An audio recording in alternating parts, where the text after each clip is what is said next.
Então, gente, continuando aqui, vamos construir a nossa curva de possibilidade de produção.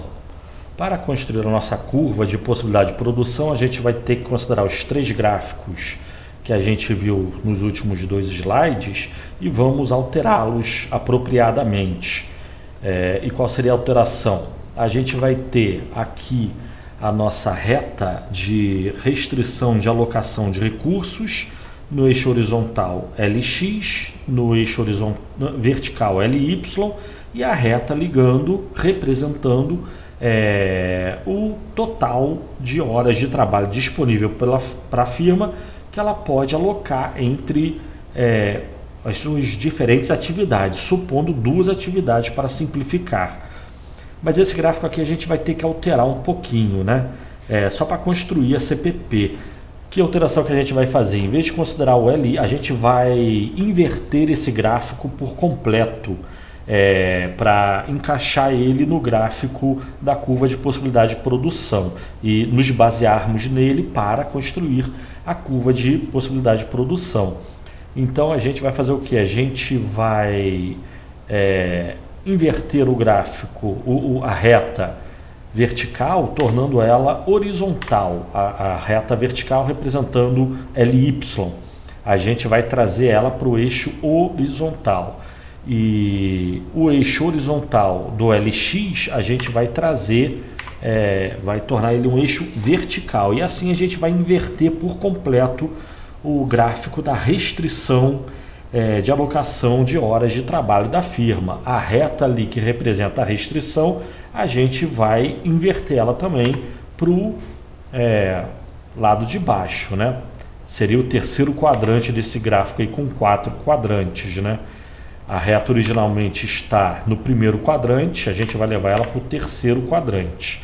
E a gente vai ter o mesmo gráfico de antes, só que estamos invertendo, ou seja, inicialmente nós temos esse gráfico, agora a gente vai ter esse gráfico, tá? Invertemos ele por completo.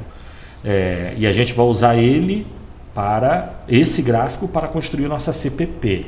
Então, esse gráfico representa a restrição de alocação de recursos entre diferentes atividades, né, para uma firma. Essa é uma alteração que a gente tem que fazer. Outra alteração que a gente vai considerar é o quê? É o gráfico da quantidade produzida do bem X, que a gente já viu que quanto mais recursos, horas de trabalho dedicadas à produção do bem X, a produção total vai crescer a taxas decrescentes. Esse gráfico aqui a gente vai fazer uma rotação nele, a gente vai trazer o eixo vertical para o eixo horizontal, o eixo vertical que representa a quantidade produzida, a gente vai trazer ele para o eixo horizontal e do que representa a quantidade, agora representa a quantidade de horas disponíveis de trabalho, e o eixo horizontal a gente vai descer ele, rotacionar. A gente vai fazer uma rotação desse gráfico de 90 graus, né? Ou seja, a gente vai rotacionar esse gráfico aqui em 90 graus. O eixo da quantidade o eixo vertical da quantidade vai para o eixo horizontal, e o eixo horizontal, que representa a quantidade de trabalho, vai virar um eixo vertical. E a curva que representa a função de produção do bem X, ela vai ser também rotacionada para esse segundo quadrante, tá? E sendo assim, a gente vai eliminar o gráfico de cima e vamos ficar apenas com esse gráfico. Esse gráfico a gente vai considerar para a produção do bem X, tá certo? Aí preste atenção, nesse gráfico a gente só rotacionou, que era o gráfico da função de produção do bem X, a gente girou ele para o lado de baixo. Deu um quarto de volta só nele, tá? Essa é uma segunda alteração que a gente tem que fazer. Uma terceira alteração é com relação à função de produção do bem Y. Então, também temos a função de produção do bem Y no eixo horizontal, no eixo vertical, a quantidade produzida do bem Y, no eixo horizontal, as horas de trabalho disponíveis à produção do bem Y. E a curva representa a função de produção do bem Y. Quanto mais horas de trabalho destinadas à produção do bem Y, maior a produção total, mas a produção cresce a taxas decrescentes. E esse gráfico aqui a gente vai inverter ele. Então o eixo vertical permanece inalterado, felizmente, para simplificar, só que o eixo horizontal a gente vai inverter ele. Ele está indicando crescimento para a direita, a gente vai jogar ele para a esquerda. Então agora a quantidade de horas de trabalho aplicada na produção do bem Y ela vai crescer no sentido da esquerda, tá? Não é que o número é negativo. Agora o que seria positivo para o lado direito fica sendo positivo para o lado esquerdo. E a curva que representa a função de produção, a gente também vai inverter ela para o lado esquerdo. E a nossa função de produção do bem Y, a gente vai passar a olhar o gráfico invertido, tá certo? Então tá, são essas três alterações que a gente tem que fazer para formar a nossa CPP, construir a nossa CPP. E para construir a nossa CPP, então, nós vamos considerar essas três alterações, sendo que no gráfico em cima, à direita, a gente vai construir efetivamente a nossa curva de possibilidade de produção. Tá? Então agora nós temos um gráfico grande, dividido em 4, né? Onde em cima à direita nós temos o primeiro quadrante, onde a gente vai desenhar a nossa curva de possibilidade de produção. No segundo quadrante, embaixo à direita, é a função de produção do bem X. No terceiro quadrante, embaixo à esquerda, é a restrição de recursos da firma, horas de trabalho, a produção do bem X ou bem Y. E no quarto quadrante, em cima à esquerda, nós temos a função de produção do bem Y. Aí, o quadrante 2, 3, 4 sendo alterados apropriadamente, conforme as alterações que a gente fez agora, né? Mas então, sendo assim, a gente tem o quê? Que de um lado nós temos a restrição de recursos da firma, no terceiro quadrante. No quarto quadrante nós temos a função de produção do bem Y. E no segundo quadrante nós temos a função de produção do bem X. Os três gráficos apropriadamente alterados, né? Então tá, com base nesses três gráficos a gente vai construir a nossa CPP, curva de possibilidade de produção. Ela vai indicar o máximo que a firma é capaz de produzir dos diferentes produtos que ela produz, dados seus recursos e a produtividade dos recursos aplicados nas diferentes atividades da firma, tá? Então, por exemplo, vamos considerar que a gente está no ponto A, tá? No ponto A aqui. Sendo assim, a gente tem o quê? Que a firma vai estar, estando no ponto A, ela vai estar pegando todos os seus recursos, no caso trabalho, pegando todos os seus trabalhadores e aplicando na produção do bem Y. E com isso ela vai conseguir produzir o máximo de Y que ela é capaz. Aí é interessante chamar a atenção, a função de produção de Y continua, né?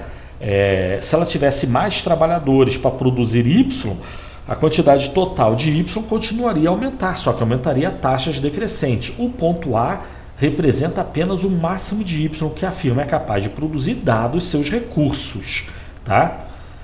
E se a firma estiver no ponto A, todos os seus trabalhadores vão produzir Y, ela vai produzir o máximo de Y que é capaz de produzir, mas não vai produzir nada de X. Por quê? Porque ela não tem recursos aplicados. E na produção de X, esse é uma situação extrema. Outra situação seria o ponto B. O que seria o ponto B? Seria o extremo oposto. Ela pegou todos os seus recursos, trabalhadores, e aplicou na produção do bem X. Agora ela vai produzir o máximo que ela é capaz de X, só que não vai produzir nada de Y. E aí, de novo, a função de produção do bem X, se ela tivesse mais recursos, ela poderia produzir mais ainda. Só que a produção cresceria a taxas decrescentes. Ela está no ponto B porque B representa o máximo que ela é capaz de produzir. Então nós temos esses dois extremos, A e B. Ela só vai produzir... No ponto A ela só vai produzir Y, no ponto B ela só vai produzir X, né? São duas possibilidades. Ela produz o máximo de Y e nada de X no ponto A, ou ela produz o máximo de X e nada de Y no ponto B, né? Aqui já caberia uma pergunta. Você acha que um desses dois pontos é o adequado, é o correto? Se você tem uma empresa que produz vários produtos, Você acha que o mais correto é ela restringir toda a sua atividade a um único produto? Se sim, por que você acha isso? O que te levaria a essa decisão? Bom, vamos chegar à questão da escolha depois. Por enquanto aqui só vamos construir a nossa CPP. Aí nós temos dois pontos extremos. Ela não precisa ficar nesses dois extremos. Ela pode optar, escolher uma outra combinação de recursos. Por exemplo, a combinação C. Na combinação C de recursos produtivos, o que ela está fazendo? Ela está meio que dividindo meio a meio seus recursos, seus trabalhadores e aplicando cada metade na produção de um diferente bem. É uma terceira possibilidade que ela tem. Só produzir Y, só produzir X, botar todos os seus recursos na produção de Y, todos os recursos na produção de X, ou dividir meio a meio. Ela pode fazer isso? Pode fazer isso, né? E se ela fizer isso, o que vai acontecer? Vai acontecer que, de um lado, ela vai produzir o máximo de Y que ela vai ser capaz com essa quantidade de recursos. Ela é capaz de produzir mais Y do que isso, mas com essa quantidade de recursos que ela tem, não. O máximo que ela é capaz de produzir está dado ali no ponto C, de um lado. De outro lado, também com essa quantidade de recursos aplicadas na produção do bem X, ela vai produzir o máximo que é capaz de X. E sendo assim, ela dividindo seus recursos, ela vai produzir tanto X quanto Y e vai produzir a máxima quantidade de ambos. E daí que ela vai ter uma combinação de produção de X e Y, né? Ela vai produzir o máximo que ela é capaz de produzir, tanto de X quanto de Y, e assim ela vai estar alocando seus recursos. Olhando esses três pontos aí, o que te parece? Aí, de novo, a pergunta: o que te parece mais razoável? Estar no ponto A, estar no ponto B ou estar no ponto C? É o que te parece razoável. E por que você acharia isso, né? Mas, enfim, essa é uma terceira possibilidade. E como eu falei na questão da restrição de alocação de recursos, a firma tem uma relativa à reta de restrição de recursos, representa uma infinidade de combinações de recursos possíveis. E, logicamente, consequentemente, nós temos uma infinidade de combinação de produção dos diferentes produtos também possíveis, né? Não vamos desenhar infinitas, vamos desenhar só mais duas aqui, né? Vamos considerar que, em vez de estar no ponto A, no ponto B ou no ponto C, a firma estará no ponto D. O que está acontecendo no ponto D? A firma está dedicando mais dos seus recursos, trabalhadores, à produção do bem Y e relativamente menos trabalhadores à produção do bem X. Da mesma forma, a firma vai obter o máximo de Y que ela é capaz de produzir, né? O máximo de que ela é capaz de produzir e, da mesma forma, o máximo de X que ela é capaz de produzir. E com isso ela vai produzir dos dois bens, e com essa alocação de recursos dada pelo ponto D, ela vai produzir uma certa combinação, tanto de X quanto de Y. E essa combinação vai ser dada ali no ponto D, tá? E aí, finalmente, vamos considerar só mais uma combinação, ponto E, agora o contrário. Ela está dedicando a maior parte dos seus recursos, trabalhadores, à produção do bem X e a menor parte à produção do bem Y. Se nesse caso, o que vai acontecer? De novo, ela vai obter da produção do bem X, do bem Y, o máximo que ela é capaz, sendo que a produção vai estar diminuindo em relação ao ponto A, B, D e C, né? Mas no ponto E, ela está botando muito trabalhador para produzir X, pouco para produzir Y, ela vai obter o máximo que ela é capaz do bem Y e o máximo que ela é capaz do bem X. Novamente, ela vai ter uma quinta combinação de produção possível, dada ali pelo ponto E, né? Aí o gráfico fica meio sujo assim, né? Fica até difícil você ver as retas onde começa e onde acaba, mas ele poderia ficar pior ainda. Na realidade, existe uma infinidade de possibilidades de alocação de recursos e combinação e produção de diferentes combinações de X e Y.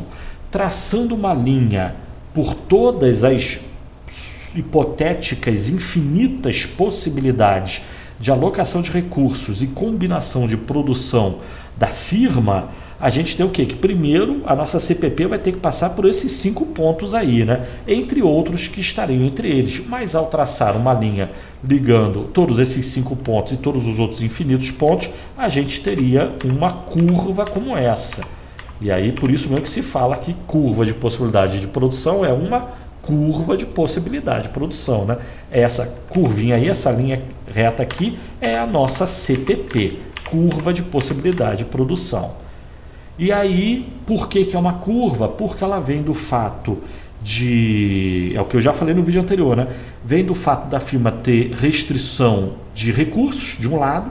De outro lado, ela pode alocar os seus recursos como bem entenda, mas botar mais recursos na produção de um bem, ela tende a perder produtividade. A produção total vai crescer, mas a taxa é decrescente.